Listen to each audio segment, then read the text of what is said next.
Graça e paz, queridos irmãos, esse é o canal Discipulando pela Bíblia.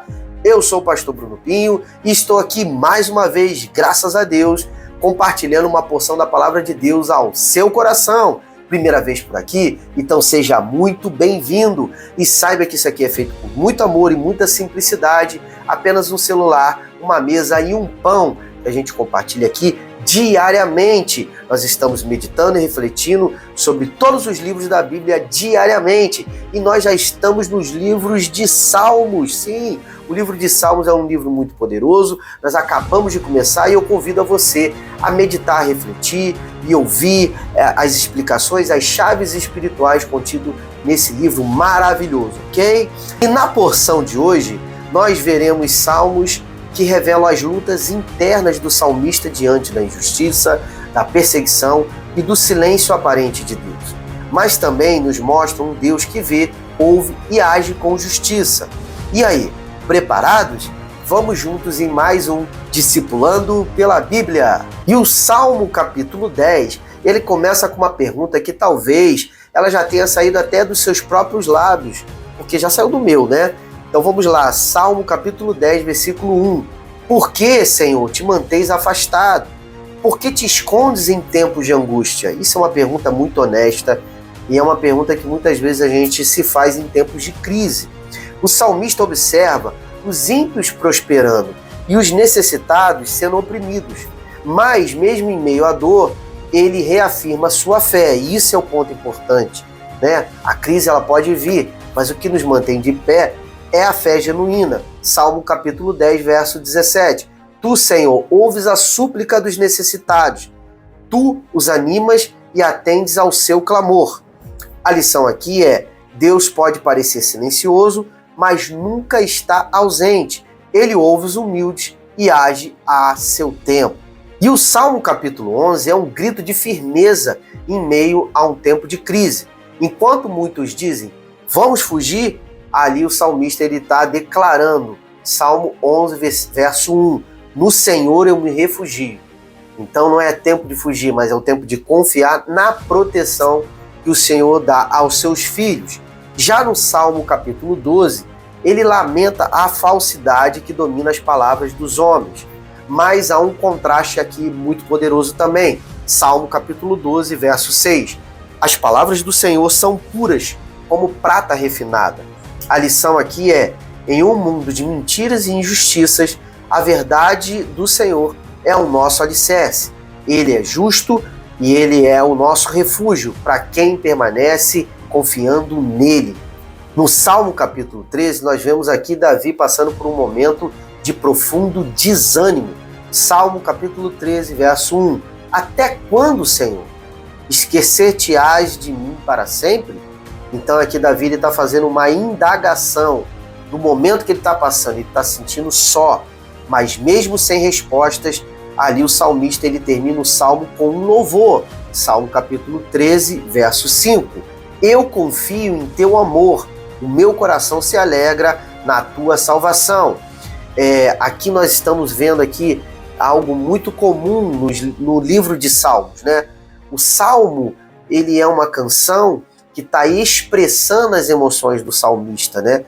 E assim como no mesmo capítulo nós vemos o salmista ali muito abatido, depressivo, se sentindo mal, se sentindo solitário, dentro do mesmo capítulo, ao final, nós vemos ele se renovando, se regozijando e também glorificando o nome de Deus. Ou seja, como se ele fosse tocado, como se ele fosse lembrado pelo próprio Espírito Santo de que a presença do Senhor está sim sobre nós, está ao nosso redor. Então isso é muito lindo e é algo que a gente passa no nosso dia a dia cristão.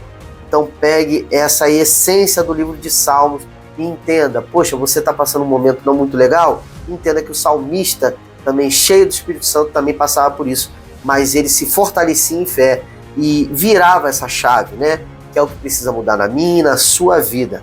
Já o Salmo capítulo 14, por outro lado, denuncia ali a corrupção e a incredulidade. Salmo capítulo 14, verso 1, diz o tolo em seu coração, não há Deus. Então ali está falando sobre o homem que quer ser independente de Deus. A dúvida pode nos visitar, mas é a fé que nos sustenta. E mesmo quando a maldade parece reinar e prevalecer, Deus ainda procura todos aqueles que o buscam. E na sequência, no Salmo capítulo 15, nós podemos ver uma indagação muito pertinente. Quem pode habitar no santuário de Deus? Essa é a pergunta do Salmo 15, E ali tem a resposta para essa pergunta, que talvez seja algo que queime no seu coração. Diz assim, Salmo 15, verso 2: aquele que vive com integridade, que pratica a justiça e fala a verdade. Esses requisitos, justiça, integridade e verdade, são os pré-requisitos daqueles que podem habitar na presença de Deus. Aqui nós vemos um convite à santidade. Deus deseja relacionamento com aqueles que vivem com sinceridade e justiça. A lição aqui é que não se trata de perfeição, mas trata de ser íntegro, integral para Deus. Deus honra os que andam em retidão. O Salmo capítulo 16 é uma declaração de total confiança e alegria na presença de Deus. Salmo 16, verso 11: tu me farás ver os caminhos da vida, na tua presença a plenitude de alegria. Uau, que declaração! Esse salmo também é considerado messiânico, pois aponta para a ressurreição. Logo porque Pedro acaba citando exatamente esse salmo no capítulo 2 do livro de Atos. E já no Salmo 17, Davi faz uma oração por proteção contra os ímpios. E ali nós vemos com um destaque para um clamor sincero e muito poderoso. Salmo capítulo 17, verso 8: guarda-me como a menina dos teus olhos, esconda-me à sombra das tuas asas. Que oração poderosa! É uma essência que nós devemos buscar na nossa oração, que é a proteção real da presença de Deus na nossa vida. A lição aqui é: Deus não só nos guarda, mas Ele se deleita em nos guiar com o seu amor e com a sua justiça. A sua presença é a nossa maior herança. E na porção de hoje, nós vimos o salmista revelando um coração sincero diante de Deus.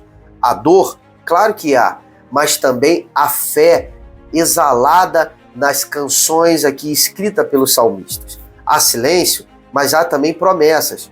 Em cada versículo aprendemos que Deus não se esquece daqueles que o buscam.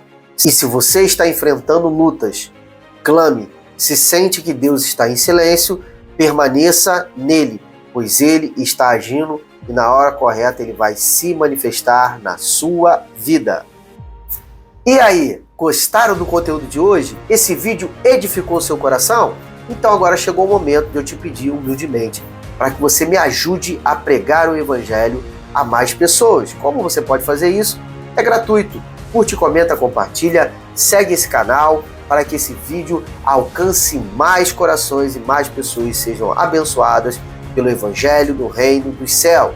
E agora chegou o momento de me despedir de todos vocês, deixando a graça e a paz do Senhor Jesus e dizendo que amanhã, se assim o Senhor permitir, teremos muito mais. Shalom!